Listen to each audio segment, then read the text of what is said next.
Influences on intercultural communication. Knowing that culture is a multi-layered, dynamic part of our being, we need to be responsible for our influences or biases when we are communicating with other people. Remember that in order to be an effective communicator, you want to keep the receiver of your message in mind. This means you also have to consider what kinds of influences they might have in their cultural makeup.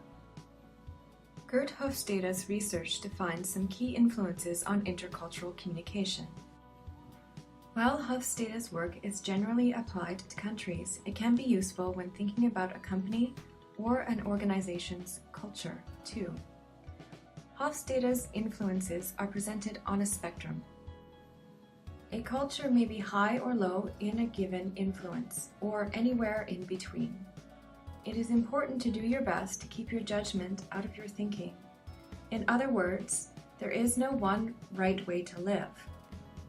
Being interculturally competent means that you can be aware and open to learning about or from the many ways in which people live in the world. This means you understand that difference is not a problem, but instead an opportunity to learn.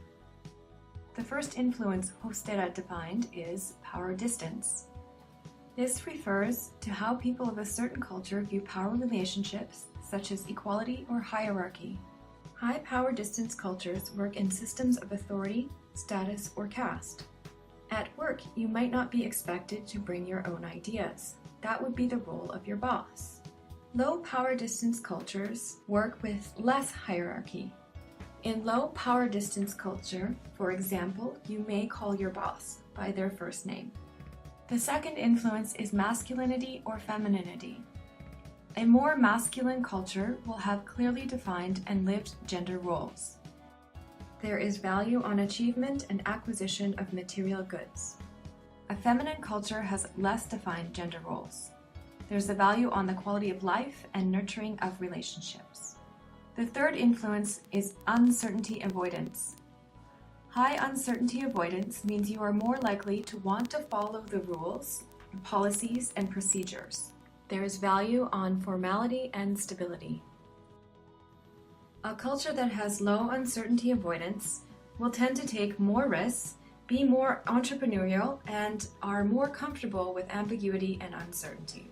The fourth influence is individualist or collectivist. In individualist cultures, people are more focused on themselves and less on others. Decisions are made independently with less consideration of any other people. Collectivist cultures view themselves as members of a group and are concerned about any effects their actions might have on the group. Decisions are made through consensus or through consultation. Hofstede and other intercultural scholars have defined many more influences on intercultural communication, such as relationships to time or relationships to nature. For now, keep these four influences in your mind when you're building relationships with someone outside of your own cultures. Know where you are on the spectrum of each of these four influences, and then take the time to also understand where your new friend or colleague is on the spectrum. Understanding and respecting our differences will make for more authentic relationships in work, school, and life.